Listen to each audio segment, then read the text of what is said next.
Alors, les États-Unis ont haussé leurs tarifs à l'encontre du Canada et Ottawa n'est pas parvenu à conclure une entente avec Washington, ni même à obtenir un délai supplémentaire de 90 jours comme le Mexique l'a obtenu. Voici le portrait des tarifs douaniers. Il n'y a pas de tarifs américains sur tous les biens qu'on exporte qui respectent ce qu'on appelle les règles d'origine, donc qui sont conformes à l'accord Canada-États-Unis-Mexique. Tarif de 25 sur les véhicules non conformes, donc à cet accord. 35 depuis la nuit dernière sur les biens qui ne sont pas conformes à l'ACEUM et 50 sur l'aluminium, l'acier, le cuivre. Il faut dire que c'est à peu près 90 des biens qui ne sont pas touchés par les tarifs douaniers en ce moment.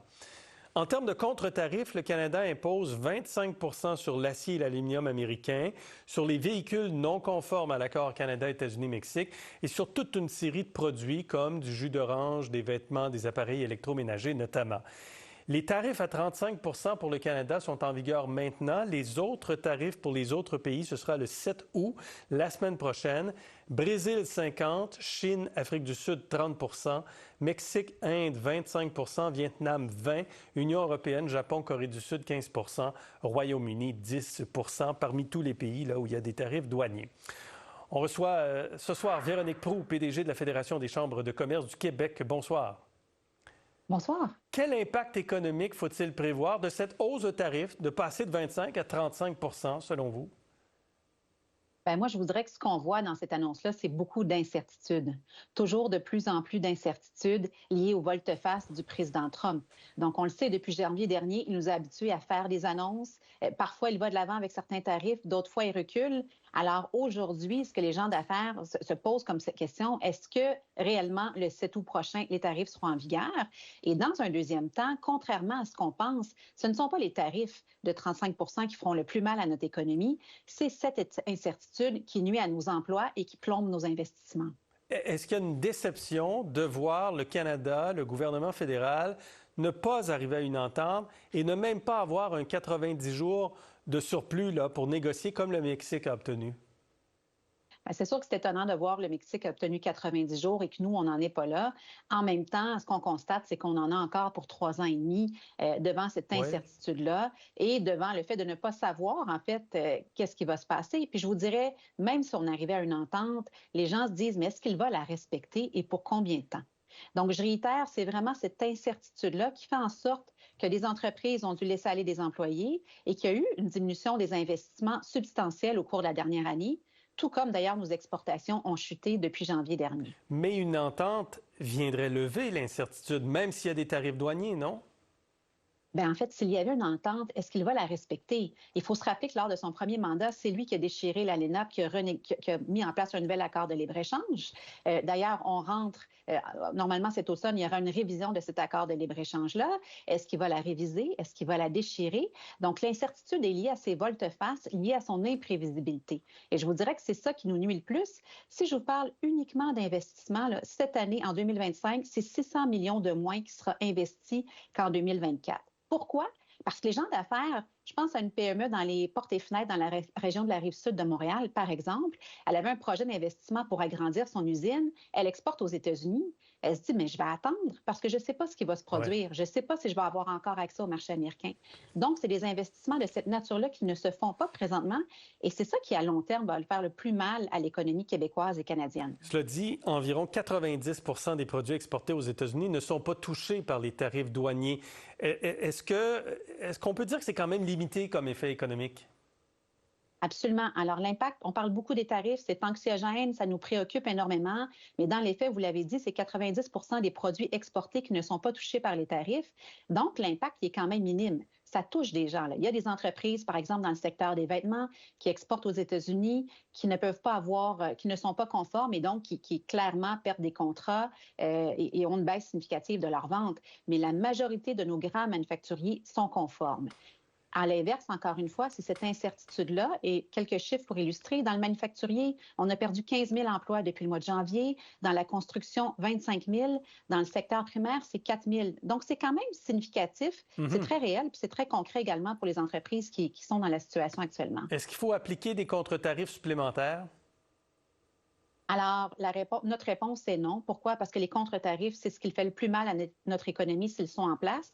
Et encore là, la majorité des contre-tarifs sont plus ou moins appliqués pour les entreprises qui sont assujetties. Donc, par exemple, les contre-tarifs sur l'acier, l'aluminium, bien, toutes les entreprises manufacturières qui importent des composantes, des produits semi-finis sont exemptées également.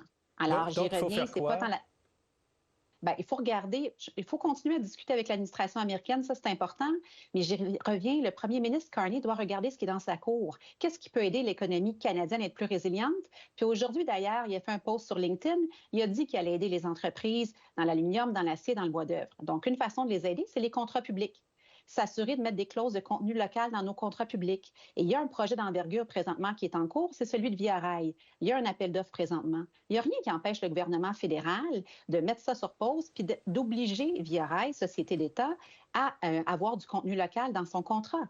Alors ça, il y en a, c'est vrai pour le premier ministre Carney, c'est vrai pour le premier ministre Legault. Ce serait une façon d'envoyer un signal fort à nos entreprises qu'elles auront des opportunités d'affaires ici au Québec, au Canada. Très bien. Véronique Proulx, merci d'avoir été avec nous. Vous êtes la PDG de la Fédération des chambres de commerce du Québec. Merci. Merci à vous. Au revoir. Avec nous maintenant, Michel Séauger, analyste, chroniqueur politique à la presse. Michèle Boisvert, ex-déléguée générale du Québec à Paris, longtemps journaliste, chroniqueuse économique. Bonsoir à vous deux. Bonsoir.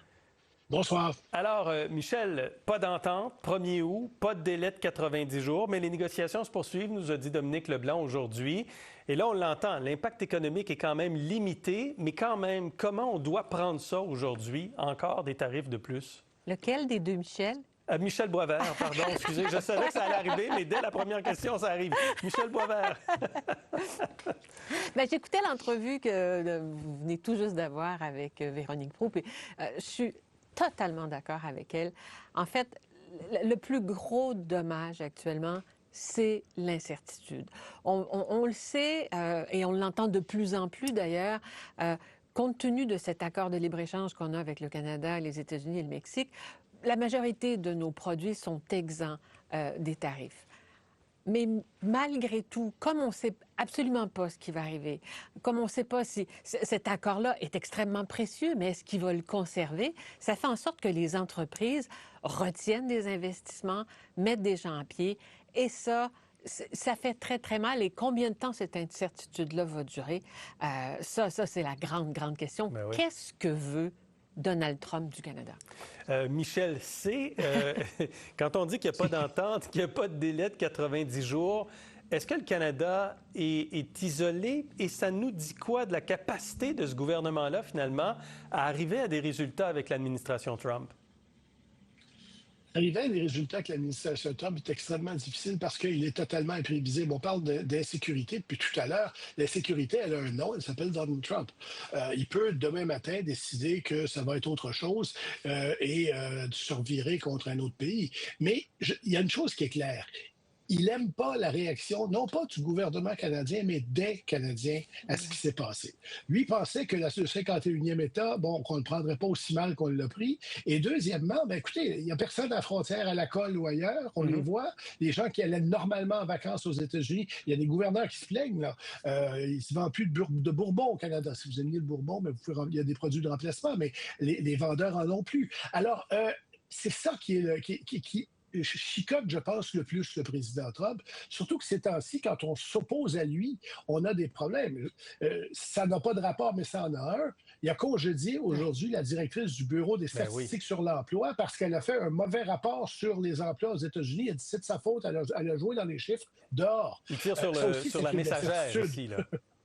Ça aussi, ça crée de l'incertitude. Michel Boisvert. Moi, je trouve ça extrêmement inquiétant, ça. Mais vraiment, ils n'aiment pas les chiffres sur l'emploi.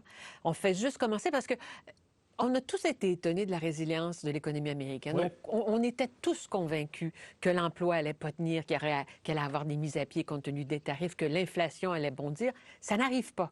L'économie américaine, on a eu des chiffres hier sur le deuxième trimestre, 3 % de croissance. Mais là, les chiffres sur l'emploi aujourd'hui, c'est la première fois vraiment qu'on commence à avoir une fissure, justement, dans l'économie américaine. C'est 73 000 emplois créés en juillet, c'est moins que prévu. Et on a revu à la baisse les chiffres sur le mois de mai et le mois de juin. Et qu'est-ce qui fait? Cette femme-là a été nommée par Joe Biden. C'est donc faux. ces chiffres-là sont faux parce que c'est des volontés politiques, moi, je trouve ça extrêmement dangereux qu'on commence à congédier des gens parce qu'on n'est pas content avec les chiffres. Mais c'est peut-être sur l'économie que ça va le rattraper, mais en attendant, Michel C., Donald Trump va de l'avant avec ses tarifs douaniers. Il signe des ententes avec des tarifs, il impose des tarifs sans entente. Il gagne son pari là-dessus. Sur l'économie, effectivement, Michel Boisvert, probablement qu'à moyen terme, on va voir les résultats. Mais à court terme, Michel C., il gagne son pari. Il gagne son pari, mais il le fait en disant très clairement que ce n'est pas des questions économiques qui le motivent. De quoi a-t-il parlé au cours des derniers jours? Du fentanyl. Écoutez, si la frontière canado-américaine est poreuse, elle est poreuse dans l'autre sens. C'est des choses qui entrent ici au Canada, qui viennent des États-Unis, commençons par les armes à feu qu'on ne voudrait pas avoir. Quelle autre affaire a-t-il parlé? La Palestine, la décision du gouvernement Carney de reconnaître un État palestinien cet automne. Il n'est pas content et il l'a dit carrément. Alors, il est en train de punir le Canada, non pas pour des raisons économiques, c'est pas une guerre économique qu'il veut faire, c'est une guerre, point. Il n'est pas content de ce que fait le Canada et il se sert de son instrument économique comme il s'en sert contre bien d'autres pays. C'est sa façon de dire « je suis le plus fort et vous ne m'aurez pas ». On a demandé à Dominique Leblanc pourquoi le Canada n'avait pas obtenu un délai de 90 jours comme le Mexique pour négocier. Voici sa réponse. J'essaie d'être élégant dans mes réponses. Moi, je ne veux pas juger la stratégie de négociation du Mexique. Qu'est-ce qu'eux autres ont donné aux Américains pour avoir 90 jours de plus? Dans notre jugement, il n'aurait pas été souhaitable de céder ou de donner une série d'affaires pour avoir 90 jours de plus.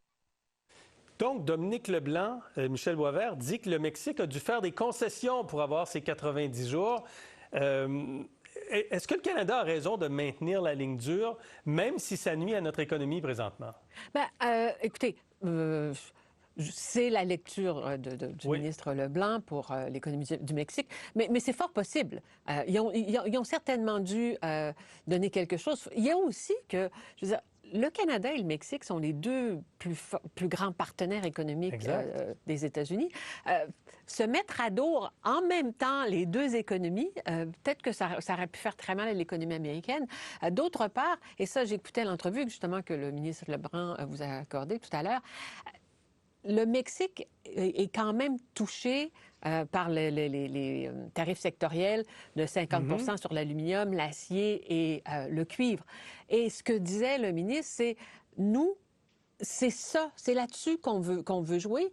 Et donc, pourquoi donner peut-être des choses qu'on ne voudrait pas donner si, de toute façon, ils n'ont pas eu de gain sur ces tarifs-là. Donc, pour moi, on le dit, on le redit, pour l'instant, ce 35 de plus ne change pas grand-chose aux exportations canadiennes.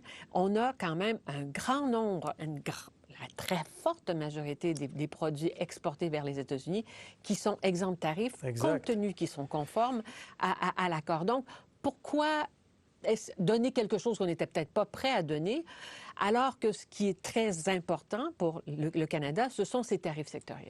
On est comme... Le gouvernement Carney est coincé un peu entre la nécessité de s'entendre sur quelque chose, parce qu'il faut s'entendre avec les Américains à un moment donné sur quelque chose, mais la crainte de déplaire aux Canadiens si on signe une entente avec des tarifs douaniers, finalement, qui sont trop élevés, Michel C. Effectivement, M. Carney a quand même été élu parce que c'est celui qui allait tenir tête à Donald Trump. Souvenons-nous-en, c'est il n'y a pas si longtemps. Et le problème aussi, c'est qu'on a vu M. Leblanc tout sourire avec Howard Lutnick. Il est très gentil, mais c'est pas lui qui négocie. C'est lui qui négocie au nom des États-Unis, mais c'est pas lui qui décide à la fin. Celui qui décide, c'est le président Trump. Alors, à un moment donné, on peut avoir de M. Lutnick toutes les gentillesses du monde. Le problème, il n'est pas là. Le problème, c'est que pour une raison quelconque actuellement, M. Trump a comme un os avec le Canada et on verra comment cela se... Est-ce que vous diriez que la relation Canada-États-Unis se détériore, Michel C.? Oui, elle se détériore de façon très claire, mais pas du côté canadien.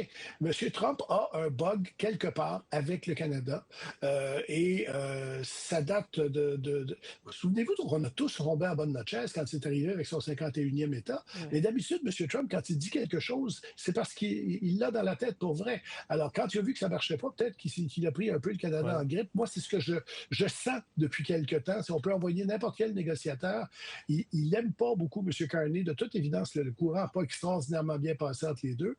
M. Trump aime être c'est lui qui est le plus gros de la pièce. M. Carney est capable de tenir son bout. Ça, il n'aime pas ça, c'est évident. Mais il ne l'attaque pas comme il attaquait Justin Trudeau. Toutefois, il semble davantage le respecter. Est-ce que, Michel, vous avez l'impression, Michel Boisvert, que l'administration Trump et le président cherchent à affaiblir l'économie canadienne, d'autant qu'on entre dans une année où on va renégocier l'accord Canada-États-Unis-Mexique? En tout cas, c'est clair, net et précis qu'ils veulent obtenir. Moi, je pense que la gestion de l'offre, c'est quelque chose qui les agace énormément. Ils sont fâchés. Ils sont fâchés. Et puis, c'est un peu la même chose qu'ils disent pour tous les pays. Le marché américain est le plus grand marché du monde. Vous y avez accès. Vos économies prospèrent parce que vous avez accès à notre marché. Nous n'avons pas accès au vôtre dans certains secteurs. Donc, payer. C'est beaucoup comme ça. Puis ça l'a beaucoup choqué au niveau du fait qu'on n'investissait pas ce qu'il fallait investir du côté de la défense. On a décidé de poser les gestes nécessaires. Le premier ministre Carney s'est engagé à augmenter. Sur le fentanyl, sur la frontière. Tout à fait. Mais il y a quelque chose là-dessus, je suis parfaitement d'accord avec Michel Cauger. Il y a quelque chose de particulier avec le Canada, probablement parce qu'on n'est pas extrêmement heureux qu'on nous invite à devenir le 51e État. Oui. Michel, merci beaucoup. Ça a été un plaisir. Bonne fin de semaine. Merci. Au revoir.